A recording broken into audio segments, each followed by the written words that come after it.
Alright, here I'm back again this week to bring y'all the all-new Elephone P6I, which is, in my opinion, a partially shameful imitation of the iPhone 6 because it has this very distinguished big round physical bottom on its front panel. Well, it tried to sell itself with this characteristic. We're going to talk about this later. And in terms of design, technically, this is not 100% a iPhone 6 clone because it still has partially some of the characteristic of older generation of iPhones. And also you have some other elements which is invented by this maker. So there we have it, a cheapo iPhone wannabe monstrosity right here. And in terms of the specification, this one is quite a cliche. We're always on the MediaTek 7582 quad-core processor, the entry-level one. And it comes with a 5-inch screen of the resolution of QHD. So there you have it. We have another non-contributing member of the entry-level Chinese smartphone. And talk about the price tag, this one is another recommend. It is lower than 80 euros. I don't think we can find an iPhone imitation which is cheaper than this one. I mean the quad-core ones. Anyway, let's take a look at the accessory in the box. Alright, there we have them all. First off, the battery. So sadly, we have only one battery in this packaging. And for your information, the battery is of 2100 mAh. Well, this is quite a modest one in terms of capacity. And there you have this broken English user manual that nobody would actually care. So we gotta put it away. And also the protective film right here, and also you got the charger of the USB format and the micro USB cable. Well, that's all for the accessory. Let's take a look at the smartphone right here. Alright, let's talk about this baby right here. As you have already seen the earlier demonstration of the design of this smartphone, I'm not gonna go over all the details right here, but personally I do like how the metal bezel looks because, well, for its price, they can come up with a bezel which is polished like this. This is kind of impressive. And in terms of build quality, I think this is correct for a very entry-level quad-core smartphone. So let's take a look at the inside. So right here, I have a problem with the SIM card slots because, well, they've been innovative with the SIM card slot in placement, but they're innovative in a very wrong way because, well, there's no clear instruction about how you should insert your SIM card. For example, how am I going to insert this standard SIM cards right here? Maybe, I don't know. It shows an icon which is slightly bigger than this one. So this one has to be the micro SIM card, and maybe this one's for the standard SIM card. But anyway, there doesn't seem to be a legitimate way for me to insert this SIM card inside the slot. So anyway, maybe this one is for micro SIM card too, but they haven't been clear about this one. So anyway, in terms of the interior, I'll give it a thumbs down, frankly.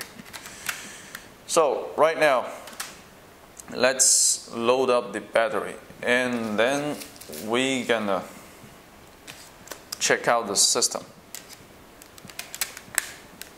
Alright, here we are, and at first glance there's just no radical modification in terms of the look of the operating system. So this is nice because every time a Chinese smartphone maker tries to modify Android, it always comes out ugly.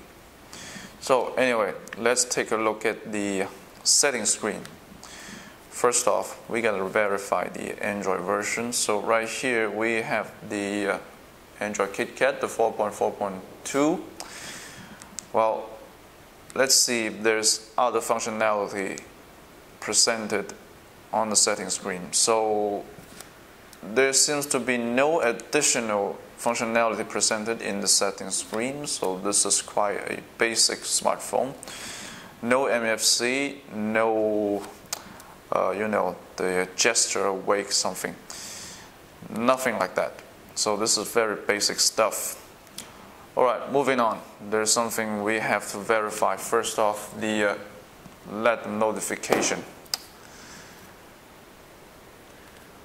Okay, obviously the battery is charging, but there's just no LED notification, so that's a pity. But anyway, it's confirmed. The LED notification is non-existent. Well, moving on with the IMEI code. So we have 2 at 35, and moving on with the engineering mode to check out the compatible frequencies. Okay, for 3G we have 2000, 850 and 800. I'm sorry friends, you are excluded again. And for the second SIM card, which is GSM, I believe it has always been a 4-band GSM, so there's nothing quite special about it. Alright, I think we should also take a look at the storage. Well, already we have installed a lot of stuff on this internal storage right here. So on the paper, it has a 4 gigabytes of internal storage. So right here, we have installed a couple of benchmark and a big game, which is called Injustice, which takes up almost a 1.5 gigabytes of space. So right here, we still have 1.04 gigabytes available. Well, frankly, 4 gigabytes of internal storage, this is just too modest. Anyway, alright, moving on with the benchmark. I'm not gonna talk too much about the benchmark. So in Antutu X we have a total score of 17,413. This is a correct score for an entry-level quad-core with the resolution of QHD. Anyway, about the details, I'm not gonna go over this neither, so I'm just gonna leave the screenshot of this details right down in the description down below. So let's move over to the Z device. Alright, right here we don't have a very rich collection of sensors. We only have the accelerometers, which seems functional. And we don't have the compass, and much less the gravity sensors, the gyroscope, stuff like that. Anyway, about the GPS, well, this is a pain in the ass for this video. So I have been waiting in the open air for like almost 30 minutes, and there's just no one single satellite detected by this smartphone. I don't know. This is a suburb of Shenzhen, so this is difficult to have correct GPS signal. But anyway, said something about the GPS capability of this smartphone anyway. Alright, moving on. We're gonna do the video test. But before I go, I have to tell you that I have left all the screenshot of all the benchmark that I did on this smartphone all down in the description below. So you might want to check that out. Alright, moving on with the video test. So for this one, we gotta use a external storage. So I think we're gonna choose a rather big video file, which is of over 1 gigabyte. Alright, let's see.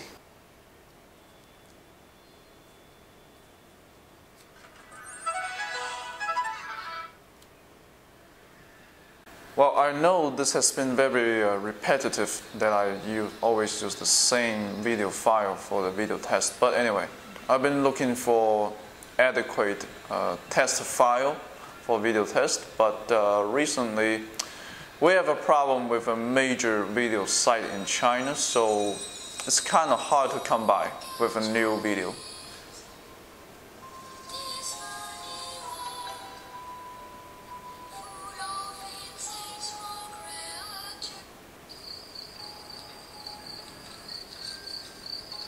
Well, what can I say? This is correct. There's nothing quite impressive about it. Maybe we're just tired of seeing this kind of cheap Chinese smartphone anyway. we're tired of it. But there's just no major default. This performance, this is correct.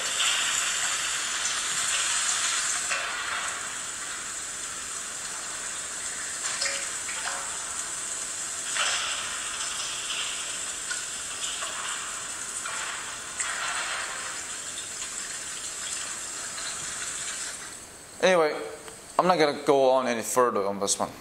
You may rest assured that this one can handle a big video file over 1 GB in MP4 format.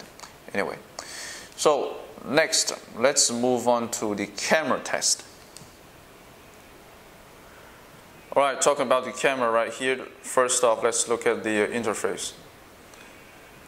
So it looks like there is no drastic modification in terms of interface of the camera application. So this is good news because most Chinese smartphone manufacturers, when they try to get smart with the generic Android, they always end up ruin certain functionality. So this is good news. At least they didn't ruin the camera.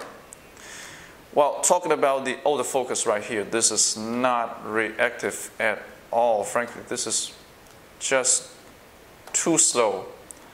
But anyway, given the price of this smartphone, I don't expect it much. So right here, let's try take one photo and see what it comes up with. All right. The color rendering is just way too cold.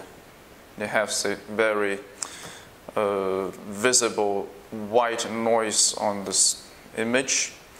But anyway, what do I expect? This is a cheapo smartphone anyway. And before I go, leave this part for the other part, I'm going to show you a couple of photos that are taken in exterior environment and also one in interior environment with the flash on.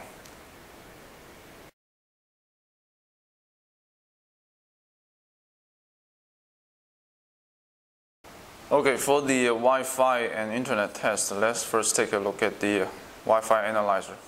So we are on the top floor of this building, so there's just not that many Wi-Fi networks that are available. So right here we can still detect a couple of them. So this is correct, I dare say. And we are actually connected to a Wi-Fi hotspot, so we have relatively good signals. Now let's see how it performs in first off Google Play. But I will have to activate the proxy because, you know, the Great Firewall of China, scary stuff.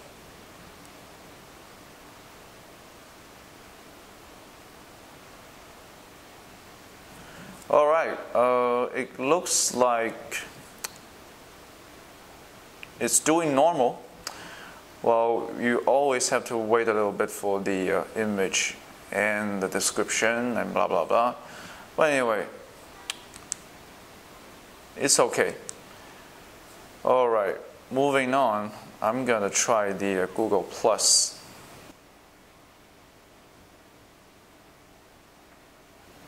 Okay, this is ridiculous. This is a waste of time, so we'll try another one. All right, we have the TinyDeal website to visit. Let's see how it performs. Well, automatically we are directed to the mobile version of the website, and it's still charging.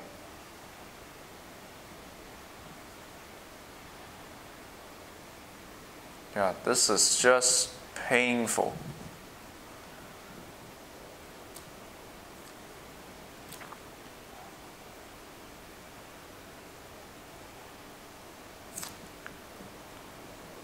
Well, let's see if I can get this right by getting rid of the proxy right here.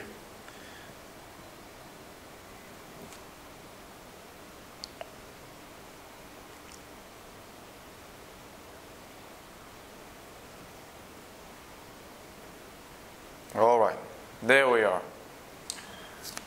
So a little bit time for the shameful order promotion. So we are now having the big ass promotion for all the drones like DG Phantom or other brand like Walkeria.